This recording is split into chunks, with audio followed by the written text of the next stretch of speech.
Assalomu alaykum. Bu videoda Anadolu Universiteti tizimlariga kirish uchun foydalaniladigan o'renchi shifresini o'zgartirishni, ya'ni shifra yenilimi qanday qilinishini ko'rsatib o'tamiz. Birinchi bo'lib AOS o'renchi sahifasiga kirishimiz kerak bo'ladi. aoso'ranchi.anadolu.edu.tr adresini kiritamiz. Sahifadagi Devam et tugmasiga bosamiz. Navbatdagi sahifada esa Anadolu Universiteti hisobi ile girish tugmasiga bosamiz. Ushbu sahifada o'renchi numarasi va parolni kiritgandan so'ng girish yap tugmasiga bosib, tizimga kirish mumkin. Parolni o'zgartirish uchun esa quyidagi shifremi değiştirmek istiyorum yozuviga bosishimiz kerak bo'ladi. Bu sahifa shifra değiştirme, ya'ni parolni o'zgartirish sahifasi hisoblanadi. TC kimlik no qismiga o'renchi numarasini kiritamiz. Eski shifra qismiga esa foydalanib kelinayotgan parolni kiritamiz.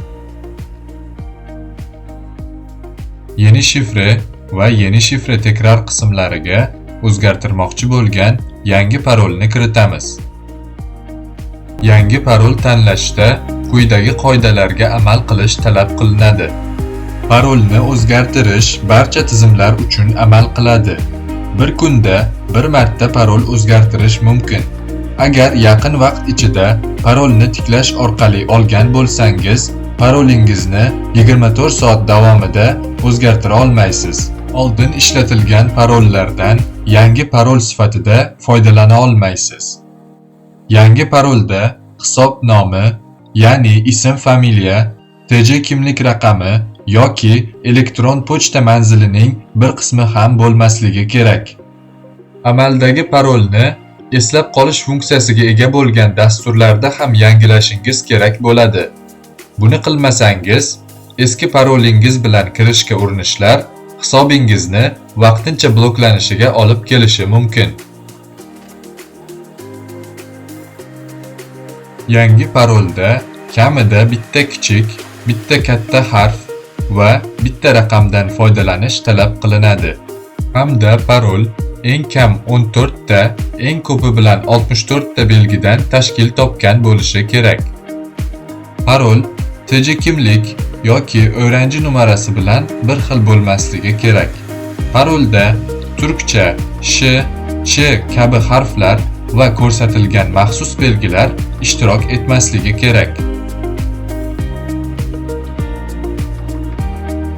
Yeni shifra tekrar qismiga ham bir xil parolni kiritamiz.